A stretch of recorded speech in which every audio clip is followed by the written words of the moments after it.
Drivers of dust-enhanced snowpack melt-out and streamflow timing. I'm Stephen Fassnacht, and my co-authors are Rosie Duncan, Anna Pfohl, Ryan Webb, Jeff Derry, Bill Sanford, Danielle Reimanis, and Lenka Doskocil. We're with Colorado State University, the Watershed Science Program, the University of Wyoming, and the Center for Snow and Avalanche Studies.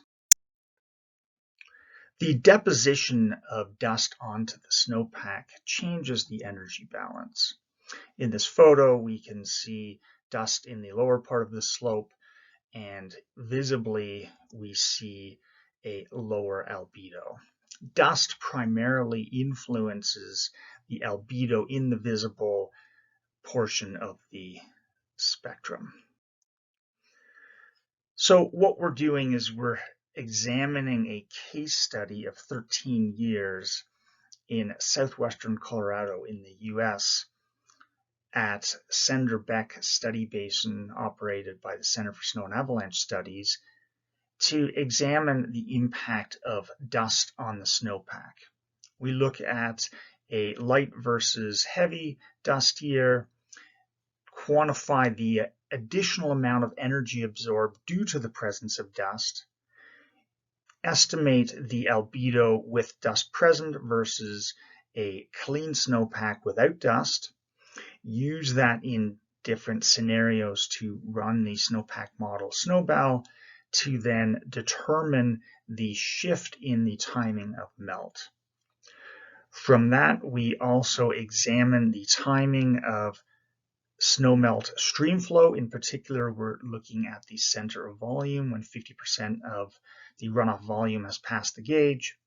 And then we assess the potential drivers that dictate this interannual variability of dust-enhanced absorbed energy, shift in snowmelt timing, and the timing of snowmelt streamflow. We can consider two specific years. 2015 was a low dust year, 2009 was a high dust year. We can see 2009 there was more snow. These blue plots are snow depth, but snowmelt occurred a lot sooner in 2009, and the snowmelt rate was almost double that of 2015.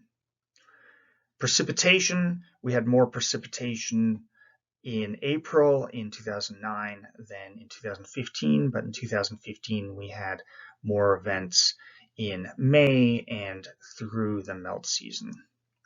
We look at dust. Dust occurred at a similar timing, the first three events, but then in 2009 we had two big dust deposition events after snowmelt had started. That has an impact on the albedo, causes meltout to occur much faster in 2009 than 2015. In examining the drivers, here's an example of timing snowmelt runoff.